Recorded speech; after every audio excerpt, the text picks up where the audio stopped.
Welcome back, let's get right into it. Story 1. Down in the root cellar. Eliza inherited her grandfather's farmhouse in rural West Virginia, a crumbling colonial-style structure surrounded by black pines and fog-choked fields. It had been abandoned for nearly 10 years, longer than the townsfolk had cared to remember.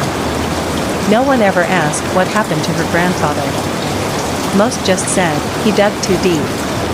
When Eliza moved in, she found the place mostly intact. Dusty but solid.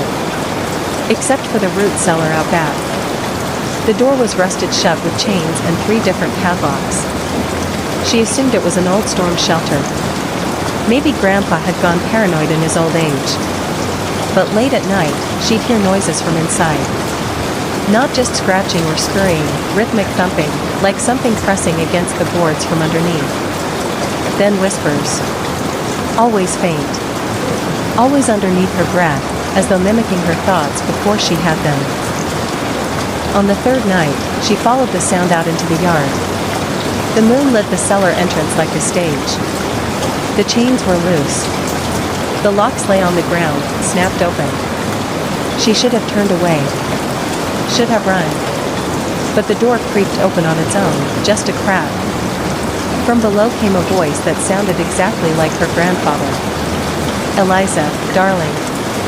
Come help me. I'm stuck down here. Her stomach turned. Her grandfather had been dead for 10 years.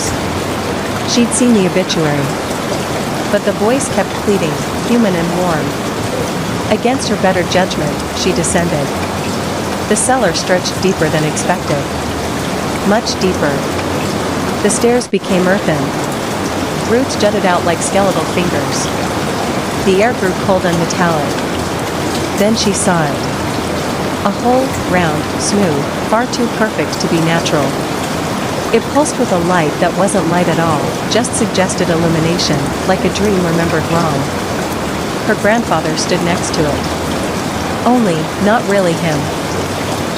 His eyes were black, his mouth too wide. His skin shimmered like oil and water. You finally came, it said. From the hole came hundreds of whispering voices, each one in her own tone. Memories. Secrets. Things she'd never said aloud. You belong to the root now, it whispered. The cellar walls closed in. She turned to run, but there were no stairs anymore. Just more roots. And mouths opening in the dirt. Story 2. The Midnight Broadcast. At 12:01 a.m., every radio in the Tri-County area crackled to life with a sound that hadn't been broadcast since 1994. People who remembered called it the Midnight Broadcast. It was a ghost story. A myth. An unsolved signal that played once, on the winter solstice, then never again. They said if you listened to the whole thing, something followed you. Vincent was a podcast host obsessed with obscure radio lore. He'd heard the legends and dismissed them as coincidence. So when his scanner picked up the familiar static, he pressed record and smiled. The signal was warped music, old-time piano, followed by a slow, measured voice. If you hear this message, you've already been chosen. Welcome to the broadcast. Please remain still. Vincent laughed. Classic cryptid radio, he told his mic. But then, the lights in his studio flickered. He ignored it. The voice continued. Now we begin the countdown. 5, 4, 3. Then silence. Except for a soft knocking. From inside his walls. Vincent paused his recording. Probably rats, he muttered. But the knocking moved. Crawled. Traveled upward, across the ceiling. He grabbed his phone to call out, but the screen was black. Not dead, just black. The radio popped again. The voice returned. You were told to remain still. Something grabbed his ankle. He jerked backward, no one was there. The walls began to hum. A low-frequency vibration that made his teeth hurt. Then came the whisper. You listened too long. The studio door opened. A figure stood there. Face blurred, like a corrupted VHS tape. No eyes, just a wide grin of static and gumless teeth. Its fingers were broken, jointed backward. Vincent screamed as the signal consumed everything: sound, time, light. The next morning, his studio was empty. Everything intact. Except his mic. Still recording. And when you play it back, you hear a voice whisper. Are you still listening? Story 3.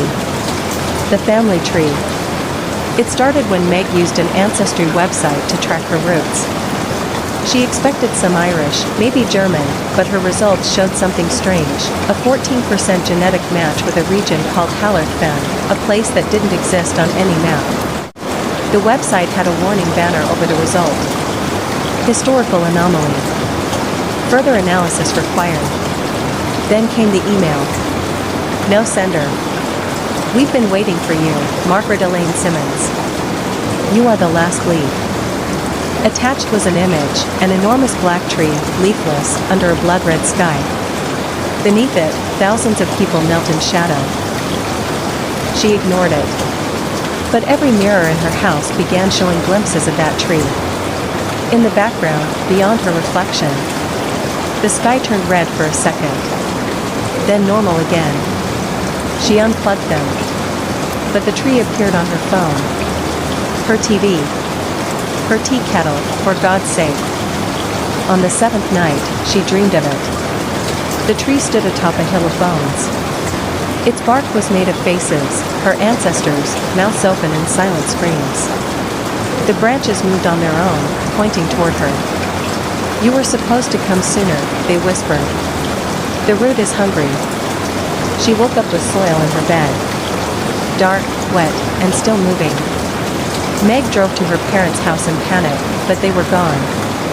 All photos of them erased. The house now belonged to a stranger who claimed it had been empty for decades. Her phone buzzed with a final message. Only the final leaf may return. We're waiting. The next morning, police found her car abandoned beside a vast field. At its center, a single black tree had sprouted overnight. It had one leaf. Just one. It was red. Story 4.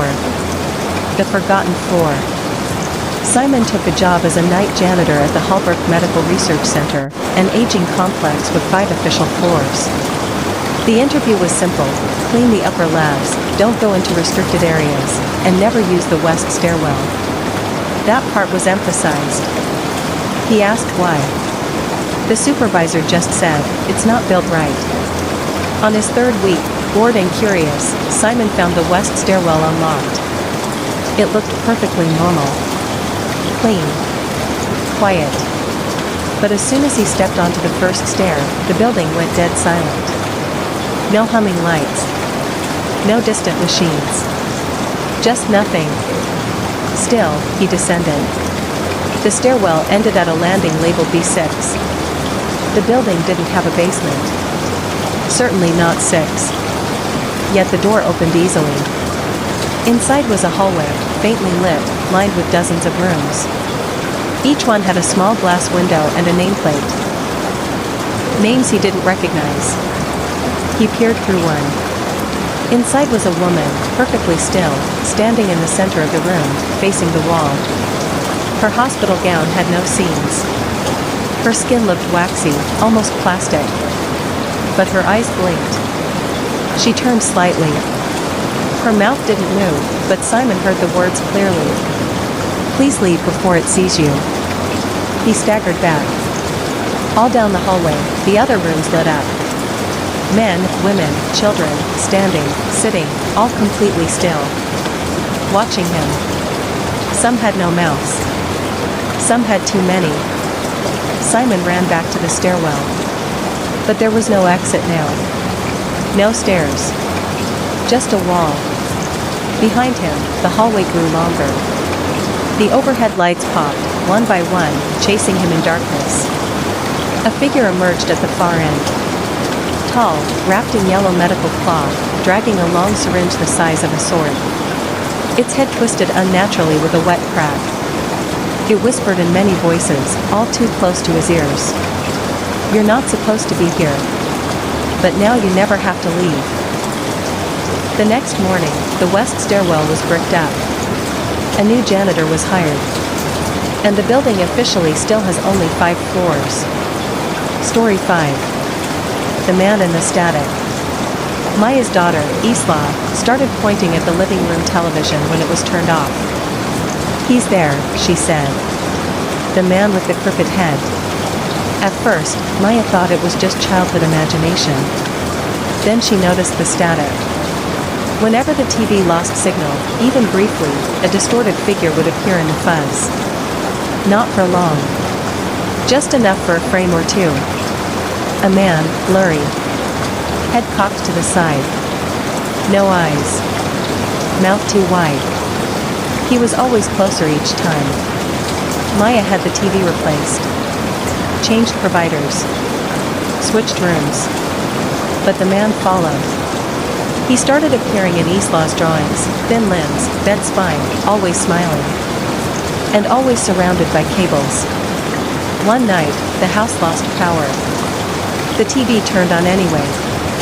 Only static. Then the man stepped out of it. Not like climbing through glass, but like the screen was folding outward into the room. His skin buzzed.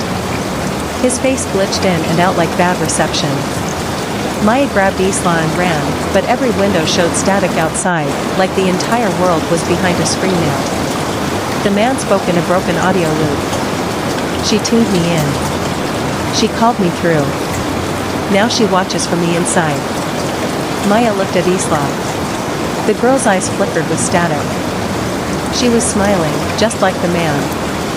Maya screamed, and the world blinked. Everything reset. She found herself back on the couch, TV off. Isla asleep beside her.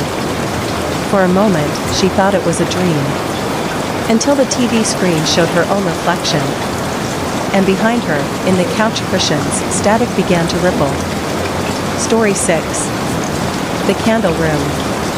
Everyone in Julian's family whispered about the candle room.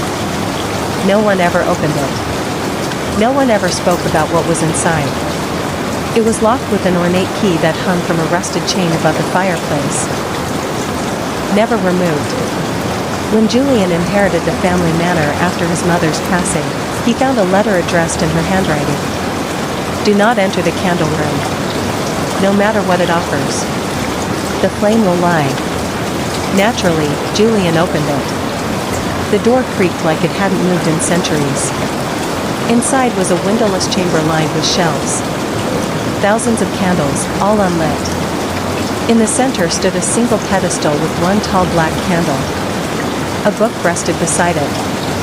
The candle lit itself. The room didn't catch fire. It absorbed the light, casting shadows in directions that made no physical sense. Julian read the book. It was full of names, dates, and phrases. As he turned the pages, the candle brightened. Then it spoke. Not aloud. In his mind. "Ask what you want. I will show you truth." He asked about his mother. The flame twisted into an image, his mother, as a young girl, entering the same room. Lighting the same candle. She screamed.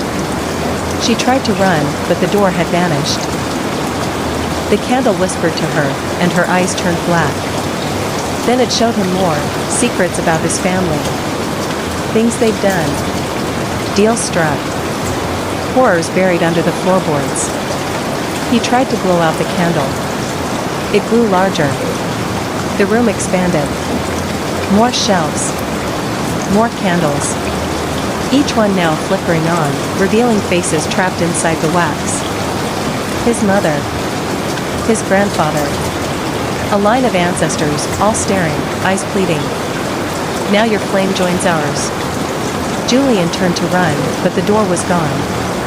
And behind him, thousands of candles hissed in unison. Burn with us. Story 7. Where the Rain Collects. The town of Withers Hollow had one enduring superstition: never touch the rain that falls in the woods past October. Kids whispered that it wasn't real water. That it remembered you. Caleb, a traveling hydrologist, came to study the strange rainfall. The weather patterns were local, isolated to just a 2-mile patch of ancient woodland. Rain that never showed up on radar, never moved, and never stopped. When he entered the forest, the rain was gentle but constant. No thunder. No clouds overhead. Just precipitation. The drops shimmered strangely, as if falling from nothing. He reached into it. The moment the rain hit his skin, he felt watched. Not in a paranoid way, in an intimate way, like something was inside his skin peeking back out. Then the ground opened beneath him. He awoke in a shallow crater filled with water. Except it wasn't water. It was thick, like oil. Black but reflecting shapes that weren't in the world above. Shapes of himself. Dozens of versions, twisted and rotting. One missing eyes. One with 100 mouths. One that just stared and grinned. He scrambled out and ran back to his truck. But when he looked into the rearview mirror, his reflection lagged. Just half a second off. Its smile came too late. That night, the rain followed him. It fell outside his motel, though no forecast predicted it. In the bathroom, his mirror showed a version of him standing behind himself, hand slowly rising to touch his shoulder. The reflection whispered, "You stepped in. You left part of you behind. Now we rain through you." Caleb smashed the mirror and fled. But every surface he passed, storefront glass, puddles, sunglasses, showed the rain. And more, his reflection stayed behind. Story 8. The Door in the Sky. At 3:19 a.m. over northern Arizona, a flight crew of 3 saw something impossible. A wooden door, floating 10,000 feet above ground, just hovering there. Perfectly still. No aircraft. No cables. Just a door. Blue paint. Brass knob. Midair. The co-pilot, Jake, joked, "Should we knock?" Their instruments flickered. Every radar showed the door as an object the size of a building. But to the naked eye, it was no larger than a broom closet. Against protocol, Jake snapped on a parachute and leapt. They never saw him land. The next day, FAA officials closed the airspace, claiming a weather anomaly. The remaining crew was grounded. Then reassigned. Then quietly retired.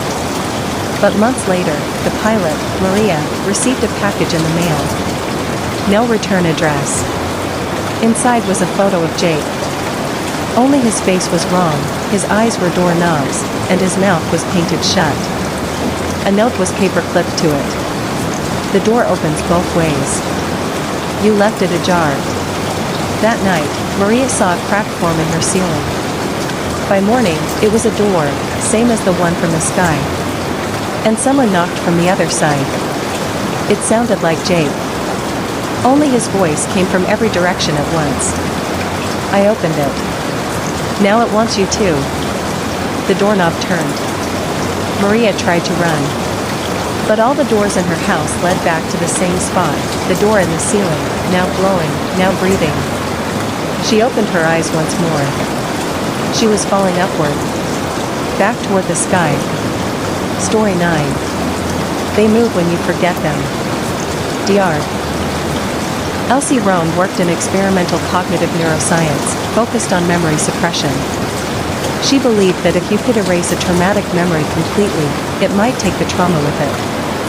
Her test subject was a girl named Lainey, rescued from a cult that worshipped the Hollow King, a faceless deity who lived in the empty spots of your memory. Lainey wouldn't speak, except for one phrase she'd repeat constantly. They move when you forget them. Elsie ran the experiments anyway. Using targeted EMDR therapy, audio patterns, and mild sedation, she isolated a single terrifying image from Lainey's memory, a crude figure with elongated arms and no face, carved in charcoal on the walls of her childhood home. As the sessions progressed, Lainey became calmer. Until one morning, she was gone. Her bed untouched. The security footage from the night showed something impossible. Every frame where the cameras blinked or skipped, even a fraction of a second, Lainey was in a new position. Or someone was standing behind her. That same faceless shape. Just a smudge of a thing. Elsie began seeing it too. In her dreams. In the space between blinks. Once, she forgot what room she was in, and it moved a few inches closer. Every time she forgot anything, it stepped closer. One night, she couldn't remember how she got home.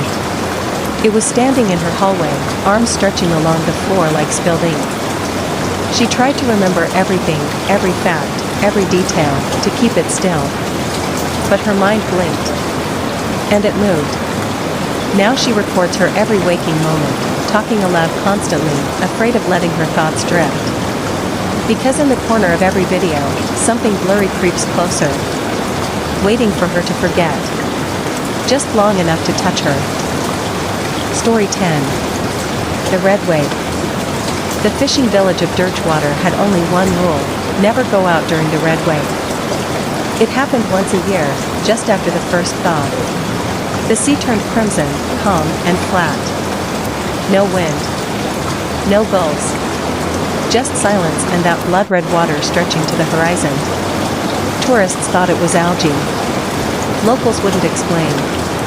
They only nailed boards over their windows and waited out the 3-day event in total isolation. But Ellis, a marine biologist, wanted answers. He rented a house overlooking the cove, equipped it with drones, sonar, and recording devices. On the second day of the wave, he took his boat out. The water was warmer than it should have been, almost body temperature. Thick. Like it didn't want to be moved. Half a mile offshore, his instruments died. No GPS. No radio. No compass reading. Then he saw it, beneath the boat. Eyes. Hundreds of them. Embedded in the red liquid itself. They blinked. And the sea opened its mouth. He fell in. But there was no underwater. There was just inside. He floated through liquid memory. Heard whispers in his own voice. Saw flashes of himself doing things he'd never done, cutting ropes, sinking ships, whispering names to the sea. He realized the wake wasn't an event. It was a being. A thing that remembered everything that had ever drowned. And it wanted to be known. When Ellis washed ashore, 3 days later, the villagers found him naked and smiling. His eyes had turned red. He built a boat from driftwood and bone and pushed back into the crimson tide. They say he still sails it now, just beyond the mist, whispering to the sea in languages that predate the moon. Story 11. The Eyes Behind Glass. Marianne worked at a museum that specialized in obscure curiosities, shrunken heads, preserved brains, cursed dolls, and mirrored artifacts. One such piece was a large Venetian mirror, dated back to the 1500s, known only as the Observer.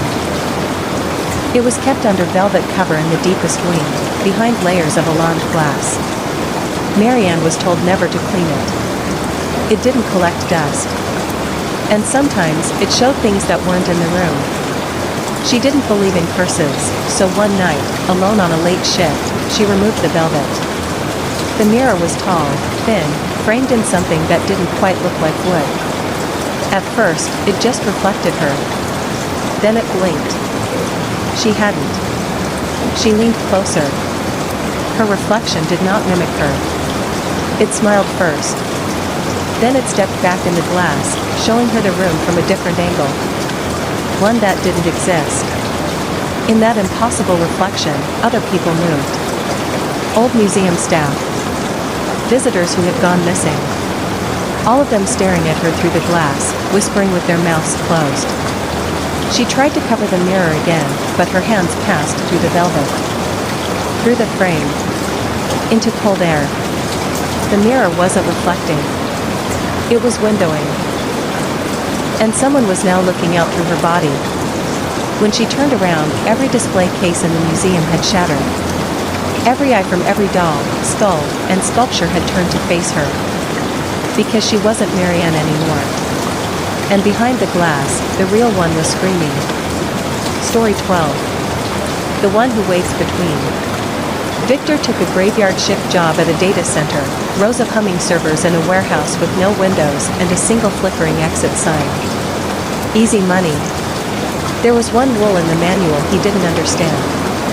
If you see the door open in two places, leave immediately. The door was metal, painted yellow, with a keypad that had never worked. He figured it was just for security. Until one night, the power dipped. All the monitors blinked. The lights dimmed to black. When they came back on, the yellow door was slightly ajar. Twice. 2 copies of it, 20 feet apart, both open just an inch. Both leaking a cold mist. Victor thought he was hallucinating. He walked between them. As he passed, the space stretched. Suddenly, he wasn't in the data center anymore. He was in a narrow hallway, endlessly long, made of concrete and rebar. Lights hung at odd angles. Some flickered. Others bled. At the far end stood a figure. Bent backward. Crawling upside down on the ceiling. Its face was blurred, like a corrupted image. Every time Victor blinked, it got closer, but only when he wasn't looking at both doors. Because the doors led back. But they only stayed open while you kept them both in your field of view. As soon as one left his sight, it began to close. And the thing moved faster. Victor backed toward them, eyes wide, forcing both doors to stay visible. The figure screeched. The walls pulsed. Voices whispered things only he could understand. Stay longer next time. Stay until you forget which world is real. He dove backward. The door slammed. Everything was normal again. Except now, every hallway he enters flickers twice. And sometimes, at the end, there are 2 doors. Waiting. Story 13. We buried him standing up. Every summer, volunteers traveled to the forgotten town of Cairnswell to restore its ancient graveyard. Local folklore claimed the people were buried standing up, facing east, so they'd rise faster at the end of days. Lena, a college archaeology student, joined the latest dig. From day one, things were strange. No animals in the trees. No wind. And the graves didn't sink like normal, they bulged, like something underneath was trying to push out. Lena unearthed one marker with no name, just a symbol, an eye inside a sun. Underneath, she expected bones.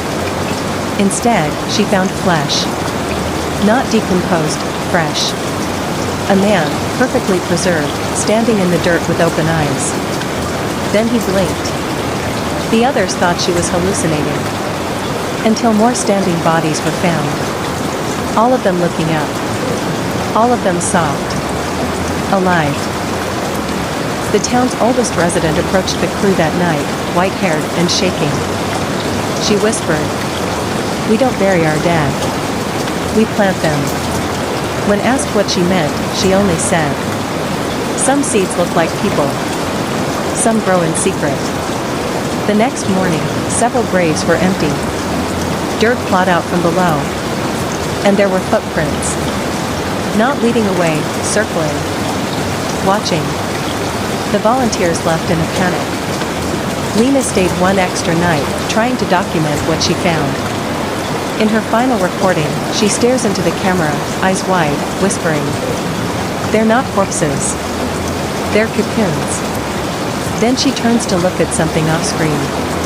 And she smiles far too wide. Story 14. 13 Steps to Nowhere. The condemned building had no address. No paperwork. Just a black foundation in the middle of a city block marked for demolition. Inside, it was all staircases. Just stairs. No doors. No furniture. No end. Urban explorers called it the 13. Because if you climbed 13 steps and turned around, you were gone. Not vanished, replaced. Cam, a well-known YouTuber, went in with body cams, lighting rigs, backup crews. They live-streamed it. The footage went viral because of what they caught. Cam climbs. 13 steps. The moment he reaches the top, he turns around to face the crew. Except it's not him anymore. Same face. Same clothes. But he doesn't blink. Doesn't speak. He smiles at the others and says, too calmly, "You didn't count correctly. Try again." They laugh, nervously. But then they realize Cam isn't wearing his mic. The real Cam was. Only, the real Cam is gone. One by one, each crew member goes up 13 steps. Each time, someone comes back. Each time, it's not quite right. One breathes backward. One's teeth are made of metal. One keeps repeating, "This is me, this is me, this is me," even when no one is talking to them. By the end, the building is silent. All 13 stairs are wet with something dark and slow-moving. Later, demolition crews reported that no such building existed. They tore up the lot.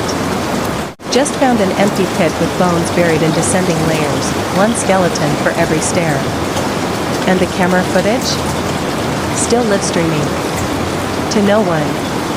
Story 15. The voice beneath the static. Vera bought the antique radio from a dusty roadside shop with no sign. The old man who sold it just said, "You'll hear the voice when it wants to be heard. Don't talk back." She laughed. It didn't work, at first. Just static. Then, around 3:03 a.m., the dial lit up on its own. The static warped, folded inward, and became a voice, not mechanical, not recorded. Human. Real. Whispering. "Vera. I've been waiting. Don't be afraid of the shape of me." She yanked the plug. It stayed on. She threw it out into the snow. It was back on her nightstand the next morning, warm to the touch. And the voice had learned her secrets.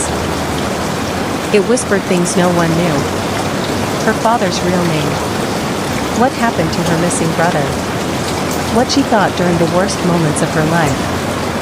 Then it asked questions. "Do you know how long I've been underneath you? Do you feel the breath through the wires? Can I come through now?" The dial spun wildly. Her house began to hum, like the walls had lungs. She covered the radio with blankets. Still, she heard it. "Look behind your eyes. That's where I sleep." When she smashed it with a hammer, something inside the box bled. Not metal. Not wires. Tissue. She took it back to the roadside shop. But there was no shop. Just an empty lot and a faded circle of burnt grass. That night, her ears filled with static. Then the voice returned, this time inside her head. "If you won't let me through your world, I'll pull you into mine." Story 16. The girl in the second picture. When Eli bought the old camera at a flea market, the seller said it was from 1912. It came with one undeveloped roll still inside. He developed the photos out of curiosity. Most were ordinary, a farmhouse, children in period clothing, a barn. Except for one photo, a little girl standing in front of a broken window. Her eyes were shut. Hands clasped. Like in prayer. In the next frame, she was gone. In the third frame, she was closer. Still with eyes shut. But her mouth had opened. Eli flipped between the two photos, and realized her head was tilted.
dropped below freezing.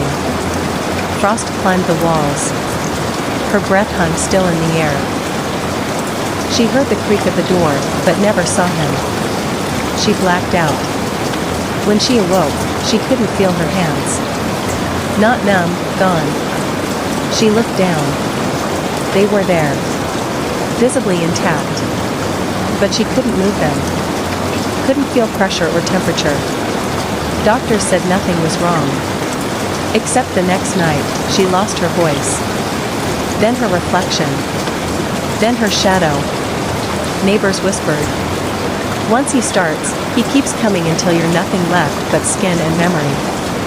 Desperate, Grace tried to trap him with salt, prayers, iron bars. But at 3:59, all defenses fell away. Time froze. Clock stopped. And the door creaked again. She ran upstairs. In the mirror, she saw him for the first time. Tall. Pale. Eyes like cracked porcelain. Dripping cold like the faucet from the grave. He raised one finger. And in the mirror, she disappeared. All that was left was her body, walking slowly back downstairs. Waiting for the next unlocked door. Story 18. The Silent Room. At the center of the old asylum, long since converted to a museum, there was one room they never opened to the public. The Silent Room. No windows. No records. Just a single heavy door sealed with 8 locks. Guides told guests it was for storage. But no one who worked there ever went inside. Until one night, during a storm, the locks disengaged on their own. Power surged. The cameras glitched. And the door swung open. Inside was a padded cell, perfectly preserved. Except there was something drawn on every inch of fabric, hundreds of mouths. No eyes. No ears. Just open mouths, stitched into the padding. Curator Dana stepped inside. And heard nothing. Not quiet. Not muffled. Absolute zero. No heartbeat. No breath. Even her thoughts felt distant. Then the mouths began to move. Silently. Each one forming different words, pleas, prayers, screams, all in pantomime. Dana tried to leave. But the door had closed behind her. Now, the mouth spoke directly into her mind. We screamed too loud. We were taken for noise. Now you are the quiet. Days later, security found her curled in the corner. Smiling, motionless, her mouth wide open, but no sound coming out. They tried to close the room again. But the mouths had begun appearing elsewhere. In drywall. In floors. In photographs. Each one silently mouthing something new. We found the world too loud. We will hush it. Story 19. The house that appears at night. In a quiet suburb, between 2 streetlights on Oakhurst Lane, a house sometimes appeared between numbers 48 and 50. Not for everyone. Only those walking alone. After midnight. It didn't look abandoned, but no one remembered seeing it during the day. Darren, a night shift EMT, first noticed it while walking home. The porch light was on. A swing moved without wind. The number on the mailbox read 0. Drawn by curiosity, he walked up the steps. Each creaked like it hadn't been used in decades. He knocked. The door opened before he touched it. Inside, the house smelled of cedar and rot. Old jazz played on a turntable with no needle. The furniture was antique, but wet. Every cushion soaked through. Every rug dripping. He should have turned back. But a voice, faint and high, called from upstairs. I'm ready now. Come see what I learned. Darren followed. The hallway seemed to extend the more he walked, angles bending wrong.